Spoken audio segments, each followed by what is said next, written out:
Hey, what's going on? Today we're talking about smoke detectors. Battery's going out, so that annoying little chirp. You'll have the battery in this one. All of them have batteries in them. Normally they're 9-volt batteries. Look like that usually. Sometimes you'll have a AA, a couple of AA's in there. You have 3 wires: black wire, white wire, red wire up inside the ceiling.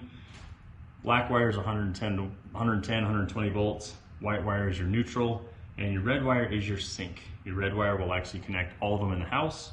So if this one detects smoke, we'll get rid of that in a second. If this detects smoke or fire up here, this will go off along with all the other ones in the house. First, let's get rid of that annoying chirp.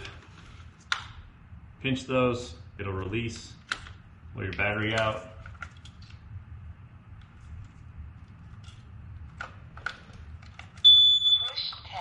Okay, so you're gonna hear push test button. Now what I'm gonna do, I'm gonna plug this back in, and listen carefully. You're gonna hear the rest of them in the house sync up because the red wire is hooked up.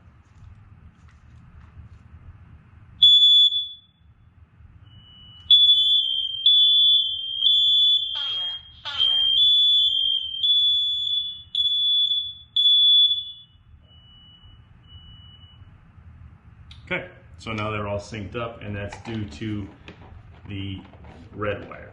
I'll show you how these wires look. You can actually take this plate off the ceiling if you need to. Sometimes you have to change the plates out when you replace them with a different detector. Okay, so black wire, be very careful with this. This is 110, 120 volts. Best way to do that. The 2 wires twist up. Now once you have these twisted on there, pull on all 3 wires. Make sure none of them come out of the wiring. Red wire is the sink and white wire is the neutral. So this is 110 volt, 120 volt, whatever you want to say with it, smoke detector with a backup battery. So when you see them in the store, if you see them where it just says battery, you can put it on the ceiling, but if it says hardwired for 120 volts, you'll know to put it up on the ceiling and you'll have a box for it.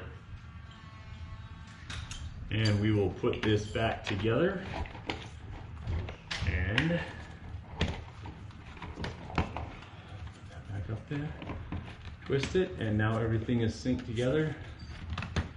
And that is how you do that.